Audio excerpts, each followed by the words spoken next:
you to Quentin's faith in this effort, his constancy, his hard work. We're finally here. Been hearing a lot about God in the context of other propositions on the ballot, so let me say God's delays are not God's denials.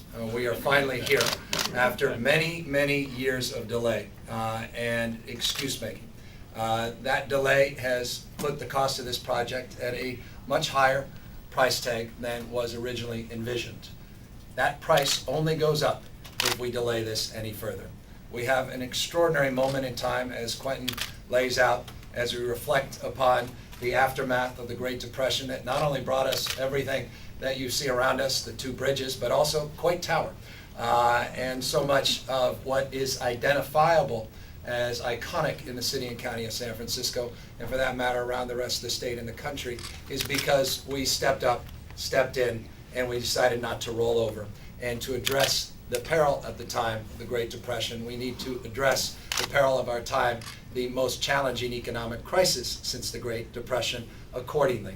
And what better way to do that? We can start with a construction project 800 miles long, north to south, that anchors the fate and future of this state by providing a real alternative to getting into a car and onto a congested freeway, to be forced into traffic, to continue to emit greenhouse gas emissions, and to pollute this state further. We can finally reconcile those delays trying to get into airports like SFO or Oakland or San Jose by reducing the stress and pressure of those domestic flights, by eliminating the need for the continuation of these short-run flights up and down the state, the most congested highway in the sky of any other highway in the sky in the nation. We have a population growing. We have a need to reduce our CO2 footprint. We have the solution to those issues as well. So from an economic perspective, 160,000 construction jobs, 450,000 permanent jobs. From a land use perspective, anchoring not just a high-speed rail as an alternative to the car and to the airplane, but also the opportunity to anchor smart growth in and around these new transit corridors that will be developed. An opportunity to address the existing capacity of rail within the region by offering resources to improve that existing transit capacity as well.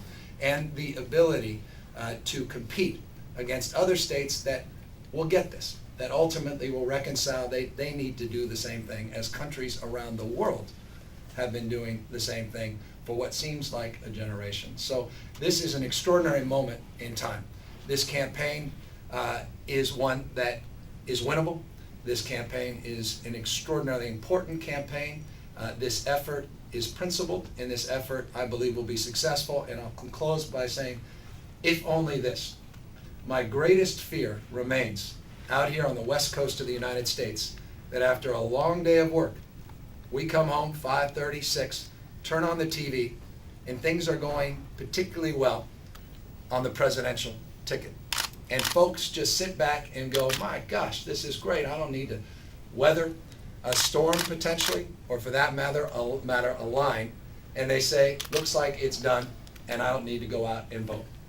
Nothing could be more perilous to the effort of Prop 1A and other initiatives on the ballot.